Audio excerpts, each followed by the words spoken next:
নমস্কার, আমি একটা গল্প বলবো বেতাল পঞ্চবিংশতি বই থেকে। বোকার মরণ। এক গ্রামে বিষ্ণুস্বামী নামে একটা ব্রাহ্মণ ছিল। তার 4টে ছেলে ছিল। সেই 4টে ছেলেই বদগুণে ছিল। বড় ছেলেটি ছিল পাশা খেলার নেশা, দ্বিতীয় ছেলেটি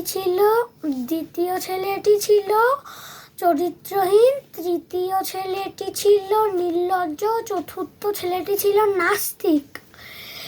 একদিন তাদের বাবা তাদেরকে ডেকে বলল, তুমি পাশা খেলায় সময় নষ্ট না করে কোনো জায়গায় বিদ্যা শেখো।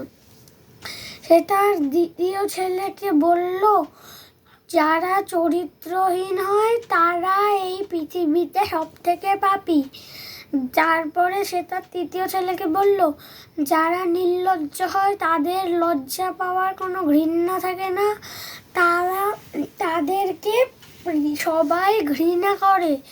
তারপরে সে তার চতুর্থ ছেলেকে বলল, যারা পৃথিবীতে নাস্তিক, যারা ঈশ্বরের বিশ্বাস করে না, তারা এই পৃথিবীতে সব থেকে বেশি পাপী। এই শুনে তাদের ছেলে অনুভব করতে পারল যে তারা কোনো জায়গায় গিয়ে বিদ্যা শিখে আসবে। এবার তারা বিদেশে গেল। বিদেশে গিয়ে নানান রকম বিদ্যা শিখে তারা ফিরবে বলে ঠিক করলো। একদিন তারা বিদেশ থেকে ফিরছে। সেখান দিয়ে যাওয়ার পথে তাদের বড় ছেলে একটা বাঘের হাড় দেখতে পেল। সে কোনো কঙ্কালের হাড় জোড়ার বিদ্যা নিয়েছিল। তাই সে ভাবলো, আমার বিদ্যা দিয়ে এই হাড়গুলোকে জোড়া লাগাই। সে তার বিদ্যা অর্জন করে তার হাড়গুলোকে জোড়া লাগালো।